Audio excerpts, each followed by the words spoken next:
Hi, I'm Tim Evans with CrackEraser.com, and we're going to do a big combination break on this Subaru, I guess. And you can go to the website, learn more about us, CrackEraser.com. You can give us a call at 719-331-5966 or email us at info@CrackEraser.com. We're going to use our do-it-yourself kit. In this kit, you get your crack expander, the crack eraser tool with your 3 suction cups, your adjusting bolt, your injector, and your piston. You've got your crack expander, which is used on cracks. We don't need it on this. You get your chip and crack resin. We're just going to use the chip resin. You get your O-rings. There's 2 of the O-rings for the piston, and there's 2 injector seals and 1 drill bit. You get a couple little vials of suction cup lubricant. You get a bullseye tapper and needle. You get a razor blade, cure tabs, a training DVD, and some gloves. So first we're going to put our tool together. Now I'm going to go ahead and put my gloves on. It's kind of windy out here, but it's the usual. That's alright. We deal with it.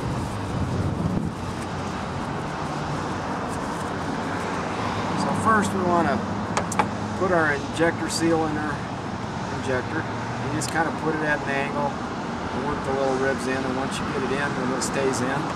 We'll thread that in. Then we want to put our O-ring on our piston, and we just kind of loop that over, put that on there. Then you want to put a little drop of resin on it. Otherwise, when you put it back in the injector, it might catch and pull it off or damage it. Okay. We're going to put our adjusting bolt in.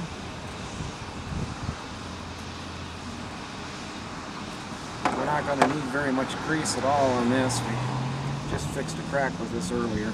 This tool can be used over and over again, so you just clean it up in rubbing alcohol or denature alcohol when you're doing the repair. Okay. How do you want to find the inside or the outside, Shay? Inside's probably going to be the best. I think, yeah. So, start talking to him. Alright, so right there in the middle of the screen is our combination brake. Has some decent sized legs on it. To start out, we've got our tool ready, so we're going to suck it on down, squeezing all the air out of the suction cups to make sure you get a nice good seal. Going to adjust your adjusting bolt and injector down.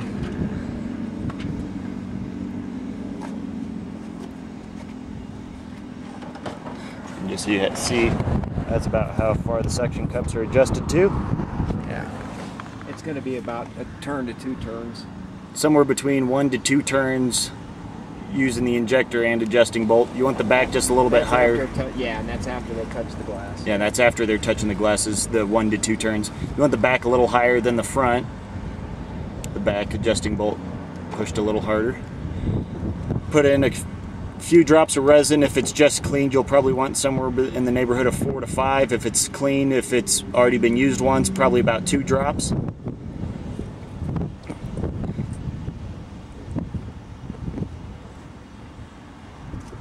Want to make sure you get a good seal with your O-ring on there, so I think I was quite over in the right place.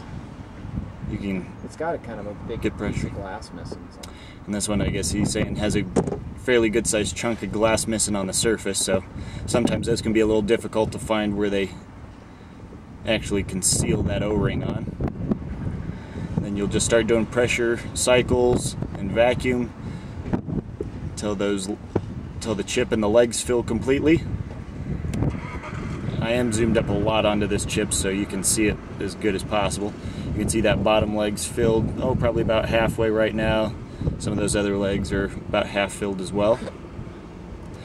Using your hand to keep it shaded gives you more time to work with it, just like he's doing there, because sun cures the resin using UV light.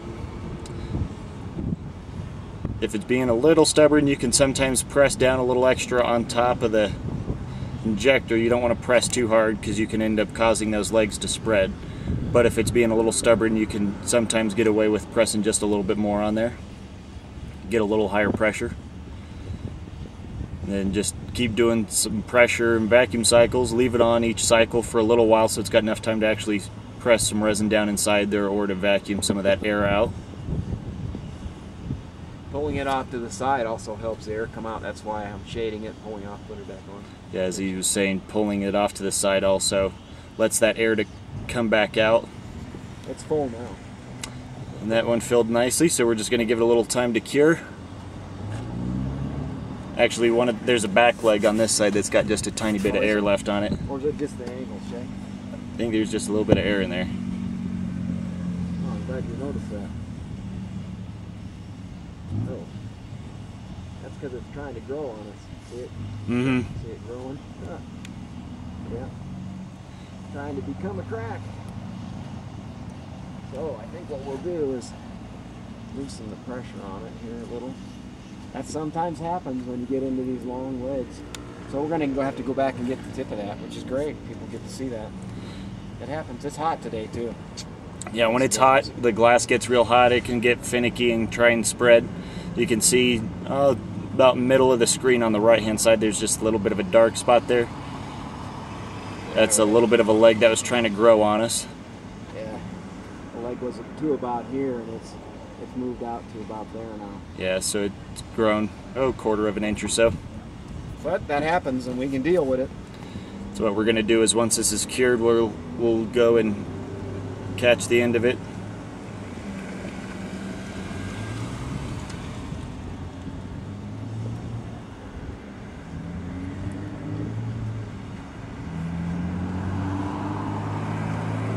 Looks like it almost maybe even cured out some of it. Yeah, it finished filling, but I'm going to go after the tip of it.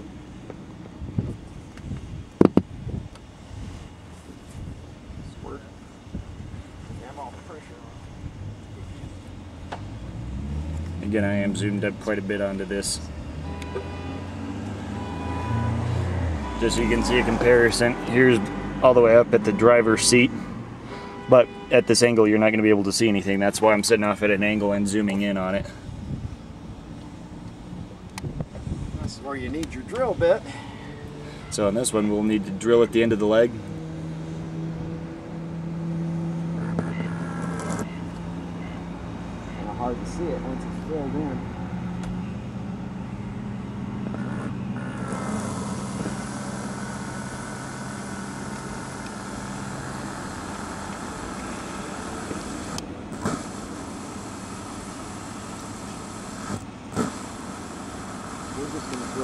Plastic on this one.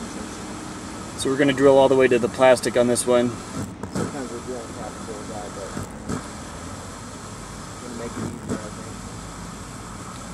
think. And you'll be able to feel the difference as you're drilling when you're at glass, and then once it finishes the glass and you get to the plastic, it's pretty soft. You can feel it go into the plastic. But don't be pressing hard because you can break the drill bit off. Don't press too hard because you can end up breaking the drill bit off inside. And that causes problems. Yeah, as you go through the plastic, yeah.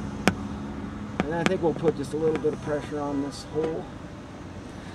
So basically just suck the tool down again, adjust it, put it over your drill hole. Using a dropper, probably 2 drops of resin. Make sure you just have enough. I'm gonna do 3. You can also use 3 if you want to. Never hurts to use just a little extra.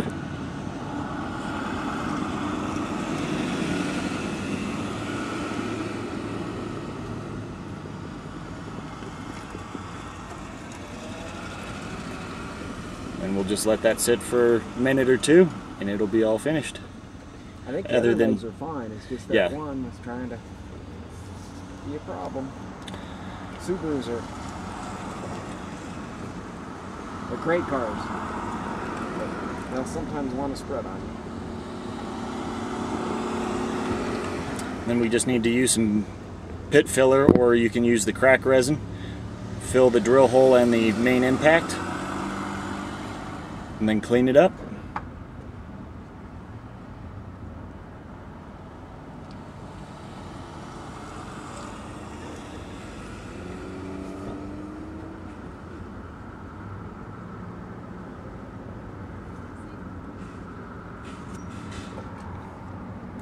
Using that cure tab, once you put a little dot over each one, helps that cure a little faster. Also makes it easier when you're cleaning them up. Just use a razor blade to scrape off the excess. On the drill hole you can just scrape straight across, but once you get to the main impact of where the chip was at, you want to scrape the excess around it and then scrape it flush while you're on top of it, which we'll show you here in a second.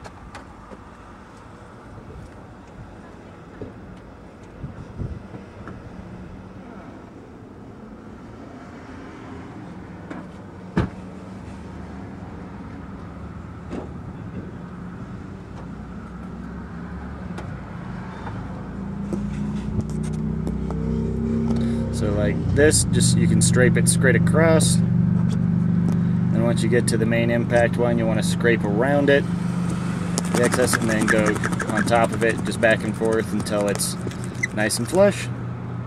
So the repair is finished. Now we're just going to get it cleaned up.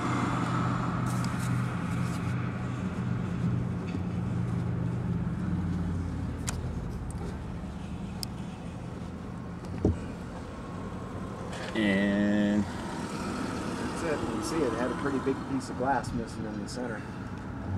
So that's going to show. All right. But we've saved the windshield. So there's that. Here's from the driver's seat. Again, pretty much can't see it.